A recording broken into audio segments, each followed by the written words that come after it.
Carnivore in Australia. This video is from my other channel, Aline's Adventures, all about my nomad life. But this video all about carnivore, of course, also on this channel. Have fun! Yes, I have new glasses. I don't like them yet. And yeah, I have a treatment in my hair. So yeah, that's why I look like this. But who cares how I look? Yes, Australia is not cheap, so a lot of times we just bought what was about to expire soon, was on quick sale, so it was cheaper. I read that Australians by far eat chicken the most from the meats. This is Pichai. So anyways, and yes, we could actually really observe that at the stores. Chicken was very rarely on quick sale, so it was very rarely to expire soon because they buy it so much, and sometimes there wasn't even any chicken left, or like some of, you know, maybe they weren't whole chickens or not the thighs, or not everything was gone. I fucking hate this. Do you hear the obnoxious bird, I call it?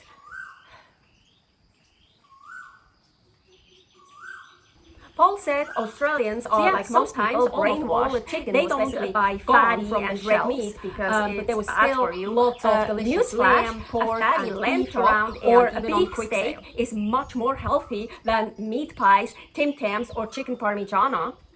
But then, right before we left Australia, we met Melinda, one of the daughters from our host, and she told us the real reason why Australians eat so much more chicken. Because it's cheaper. So it's the same like in the Philippines. Rhea there, Rhea, I forgot how to pronounce her name, I'm sorry. She told us, oh, Filipinos, they love beef, they love pork, but mostly it's chicken, always chicken, sometimes pork, but very rarely beef, because it's so much cheaper.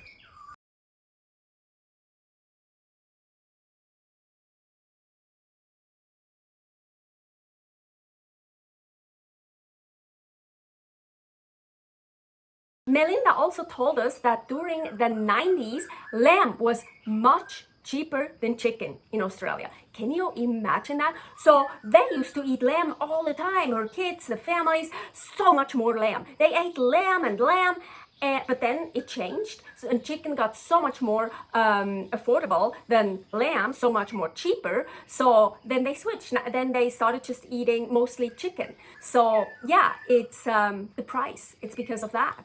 So more about Australian lamb here in the video Traditional Foods in Australia. Something I just don't understand, and I keep repeating myself in those videos, I know, but I have to point it out again. Why fish fillets, fish pieces, fish steaks, especially already pre-packaged, are not descaled? Why? I don't understand. Yes, I get it. When a whole fish is on display, it still has the scales on because it's so much more pretty. It's shiny. But then you decide which fish you want, and they descale it for you. But and a lot of times, yes, the fish. So we bought Tasmanian salmon, and the skin was actually on the bottom of the package. You couldn't even see the skin.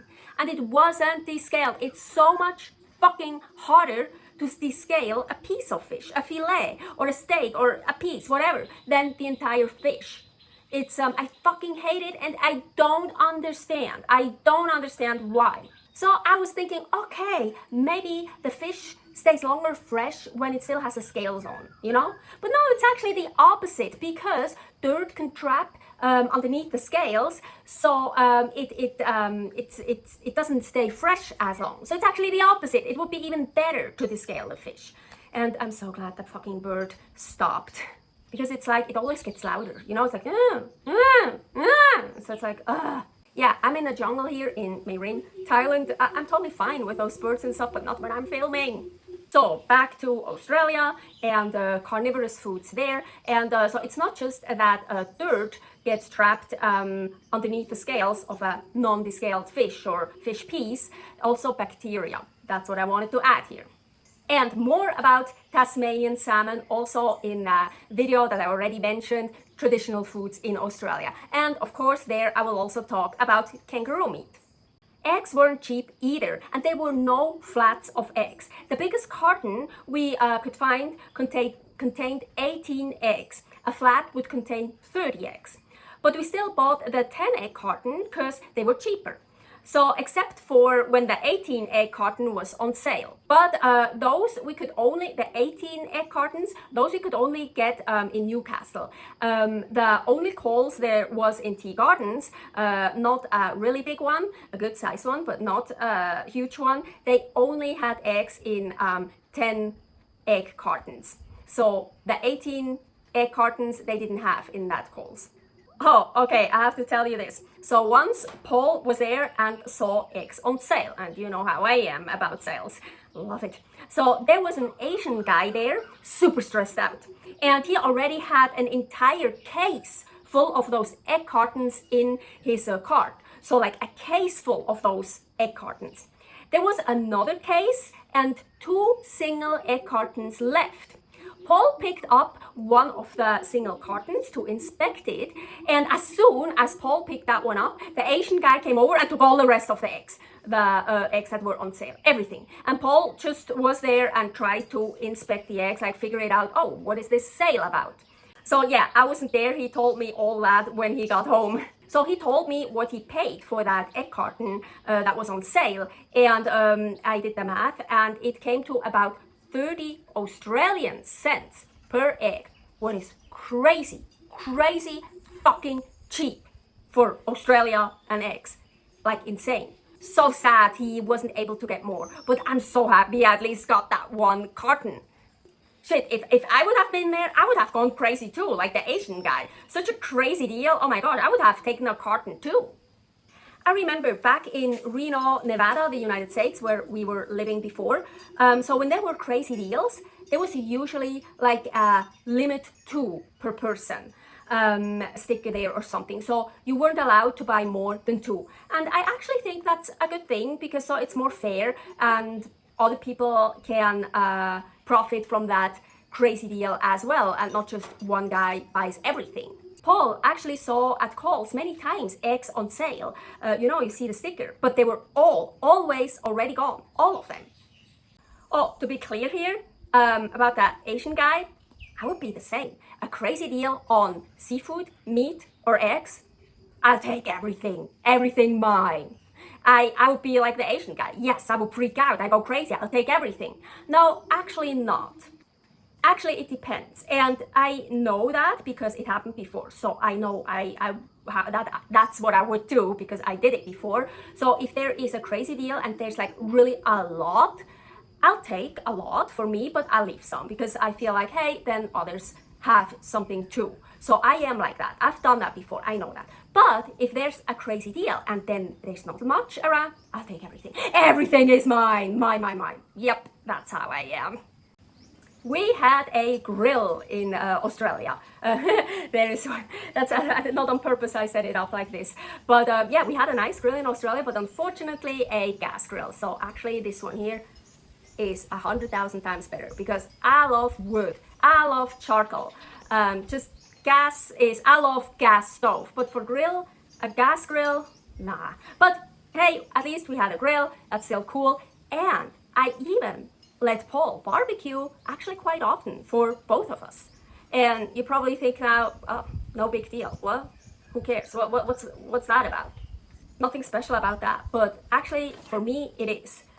For me, it's actually a really big deal. So yeah, I actually asked him to grill stuff for us, to prepare meat for us. And so I guess for most people, again, that's not a big deal. It's just like, oh, I'm too tired, I'm too lazy, I don't feel like cooking. Oh, can you do something? Can you prepare something? For me, that's not the case. That's not who I am. I have to control everything. I want to control everything, especially with food, especially with my food, meat. I don't really let anyone else cook food for me. Yes, I do go to restaurants very rarely because I can make it better for myself because I know how I like it. Or like, yeah, it's really rare that I go to restaurants. So I don't like giving up control, as mentioned. So for me, that was actually a big deal. But already before we arrived to Australia, I told Paul, hey, I don't want to always focus on food so much. In Australia, I want to focus much more on bodyboarding. I want to go bodyboard a lot and work on my videos and just, yeah, not always have the food so in focus. I also told myself I don't want to film that many recipes in Australia, but I still filmed quite a lot of recipes. Yeah, I just can't help it. It's a passion of mine. I'm obsessed with food. Yeah, still I'm a carnivore now. I have it under great control, but I'm obsessed with food. I will always be. So, but then I actually really enjoyed it to let Paul prepare the food, the meat. But of course, just meat, I was pretty sure he couldn't mess up, or if he would, it wouldn't be that bad. And actually, I want to do that more in the future, that I just not plan every day what I'm gonna cook, what I'm gonna eat, or just have others like barbecue something. And yeah, I really want to work on that to give up more control. Wow, the ground pork tasted so good. So I've been eating pork again since Serbia. So here is a video about carnivore in Serbia. So for I think it was the first 5 years on carnivore, I didn't eat pork. Well, in the first month I did. So anyways, I've been eating pork in many countries now, I think except Indonesia, because it's really, really fucking hard to find pork in Indonesia. In Batam, Indonesia, we couldn't find any pork. Well, it's a very, very Muslim culture there, religion, however you call it, sorry. Anyways, in a lot of Asian countries, like Southeast Asian countries, pork tastes so much better than beef. It's because they don't age the beef, so the beef is really tough. Well, yeah, of course, almost everywhere you can find imported beef that is really good, but also really expensive. So pork is so much cheaper and tastes so much better than the local beef. So very affordable, good choice in Asian countries. But the ground pork in Australia, wow, it was Australian pork that we bought, and Paul told me it tastes so much better because they grain-fed the pigs. Funny, I could totally taste a difference in the ground pork, but not in any of the other pork cuts, not in the chops or the ribs or whatever. They tasted just like normal pork, good normal pork, but like the same in Thailand, I wanted to say Indonesia, but I didn't get pork there, in Malaysia or somewhere else. But the ground pork was very different. So it didn't just taste different, also the texture was different. It was much more grainy. Funny, the second time I ate that ground pork, I didn't think it was that good anymore. I think the same happened with me in Australia, what happened to me with ground beef in Penang, Malaysia. Here is the video about carnivore in Malaysia. I think it tasted so deliciously because it was so different. I've never had ground pork before that tasted so differently, so that's why it was so amazing.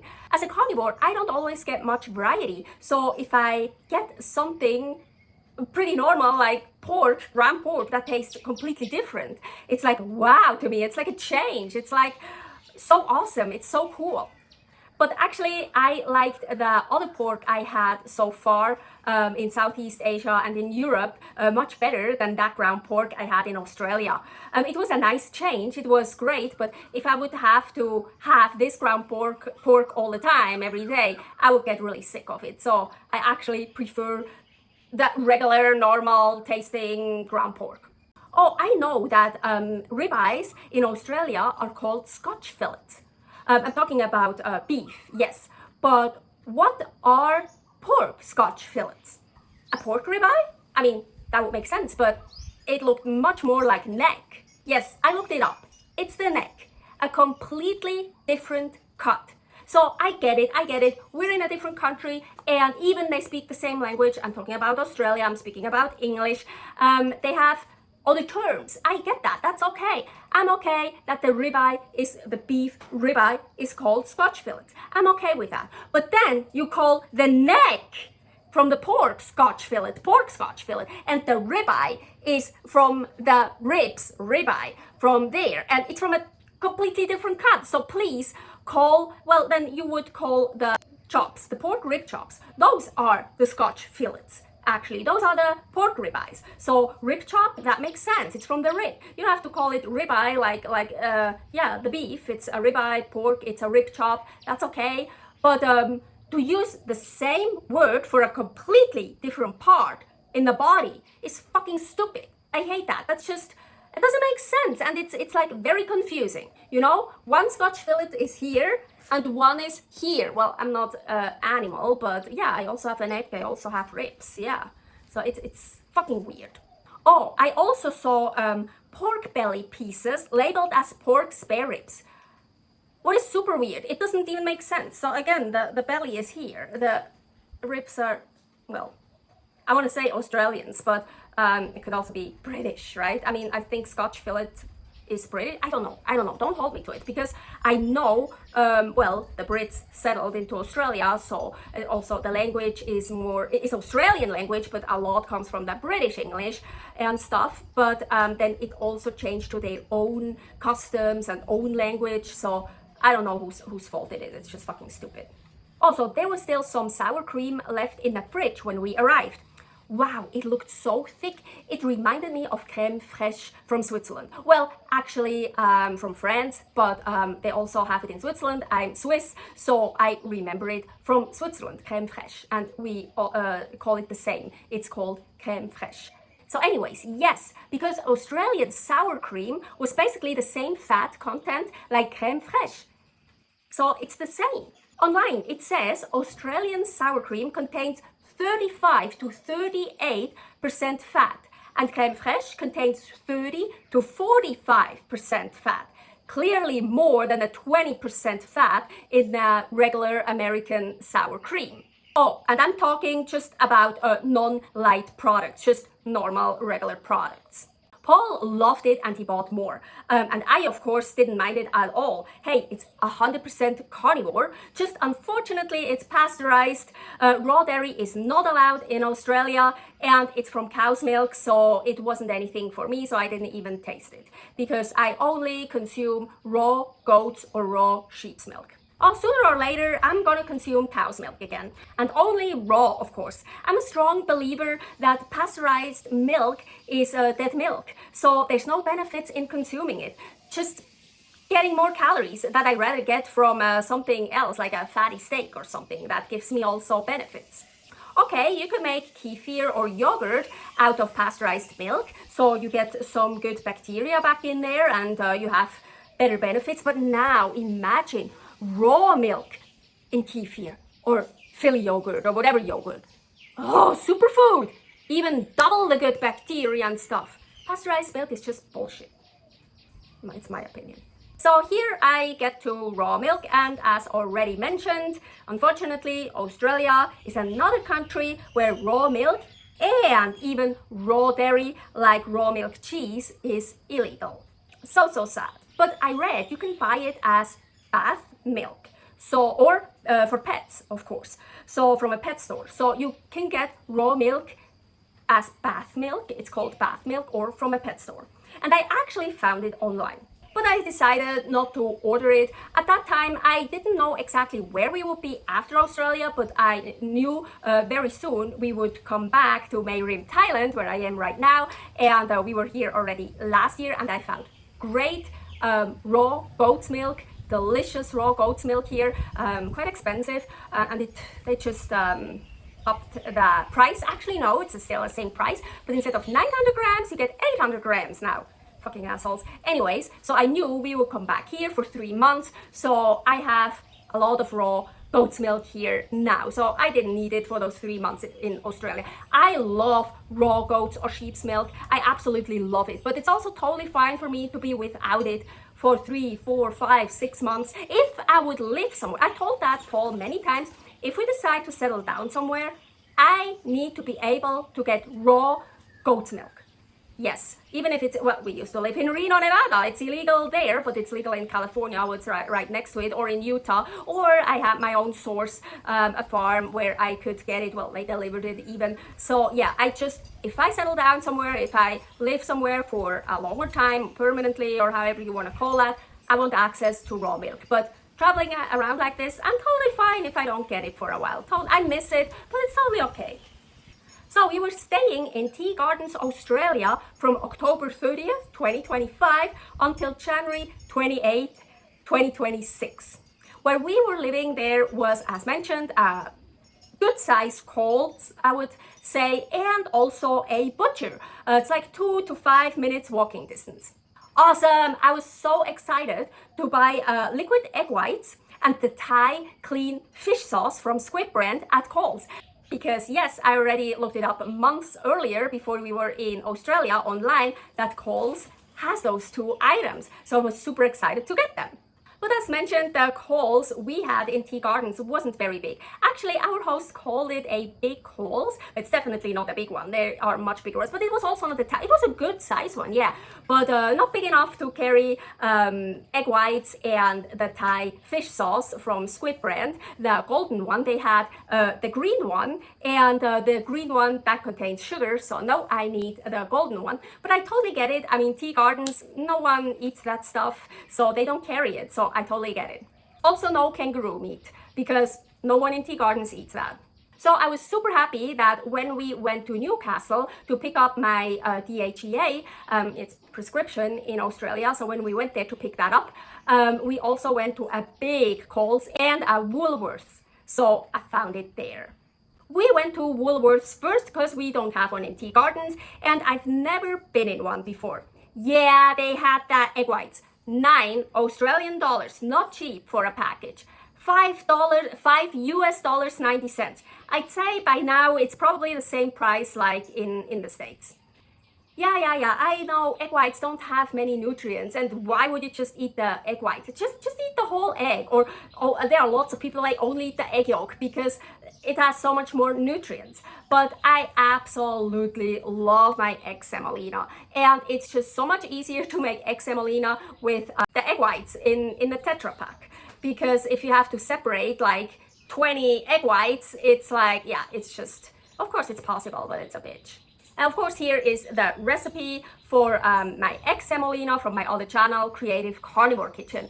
I actually just made a short, but I don't think that one will be out yet, so I probably just put in the longer video. Who cares? Here is one of the egg semolina recipes, and I just love it so much because, yeah, it's just egg whites, so I can actually mix it with fatty food, and it's so versatile. You can do so many great things about it. But I should stop talking about my egg semolina, otherwise I'm just going to talk about that for an hour for the entire rest of the video. I should make a video just about egg semolina and how great it is.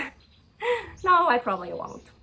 So yeah, anyways, but I don't get egg whites everywhere, of course, in our nomadic life. So I was so happy when I found it because I didn't have it for a while, and it felt so good to eat egg semolina again. I loved it so much. Back to Woolworths. There I also found the golden fish sauce from Squid brand, from Thailand, from here. Here I found it the first time. So 4 Australian dollars 50, 2 American dollars 95.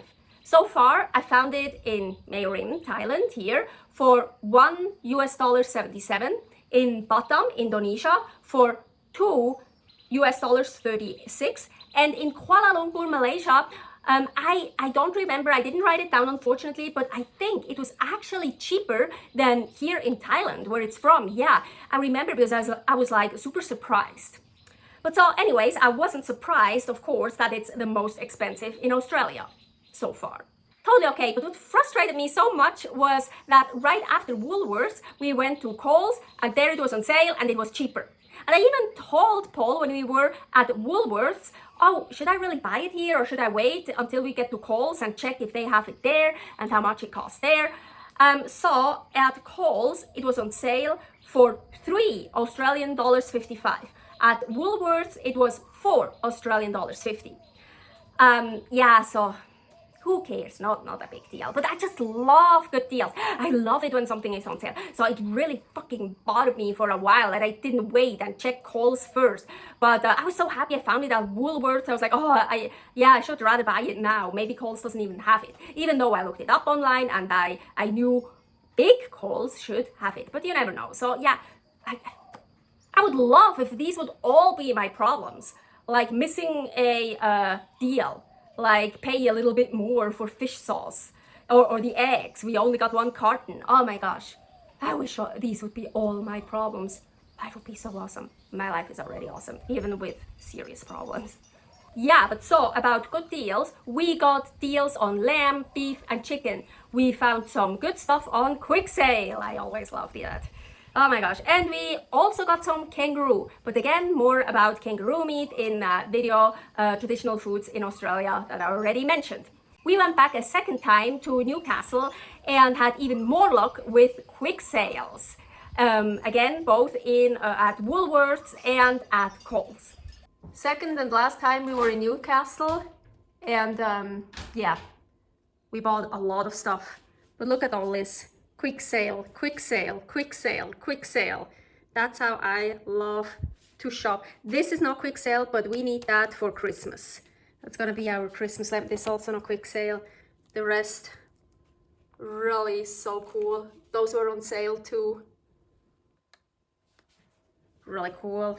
We had to get new ones of those. And here, of course, stuff for Paul. Salt, I think $1.89 or something for a kilo of salt. We got 2. And coconut water for me to make kefir. Hell yeah. Water. Yes, the tap water is totally drinkable in Australia. But no, you shouldn't drink it. Too much fluoride in it. Luckily, the hosts have a Brita filter. So more about the water in a future video about Australia, because there's much more to that. Ooh, and our hosts also have one of those soda makers. We love soda water, and it's so nice not having to carry all those soda water bottles at home. So here is that video, Trusted House Sitters in Tea Gardens, Australia, where I talk more about the soda water making machine. Salt, no problem getting natural rock salt in Australia. So we bought some, actually a lot. I left a whole kilo there. I bought way too much.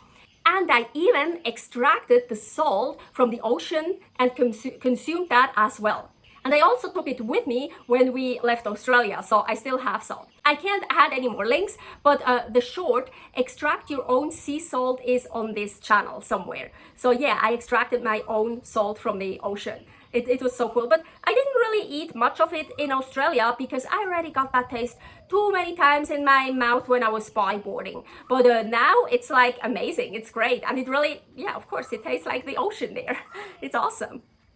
Here, I have to say how grateful I am for being carnivore and that I am stable. For example, the dogs we were taking care of in Tea Gardens, Australia, their breakfast was oatmeal with fruits, blueberries mainly. I used to love oatmeal and blueberries, and that mixed together, oh my gosh. I would have eaten everything away from the dogs. Oh my gosh, I love that. Now, then, I didn't care. I could watch them eat that, no problem at all. Also, in other places we stayed at, I was so grateful for being carnivore. I used to be so crazy sugar addicted, and with sugar, I mean all the sugars, so carbs, starches, everything.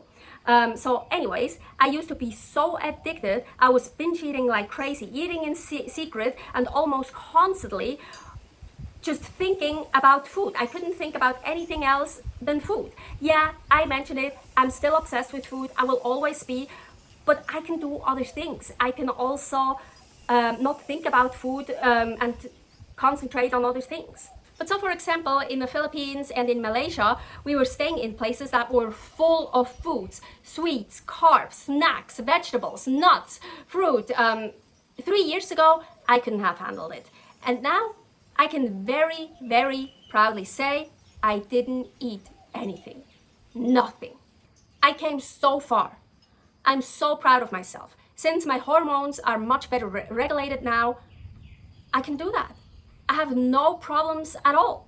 It's not even hard to stay away from these foods. I'm totally healed. It feels amazing. Stay happy, stay healthy, stay proud.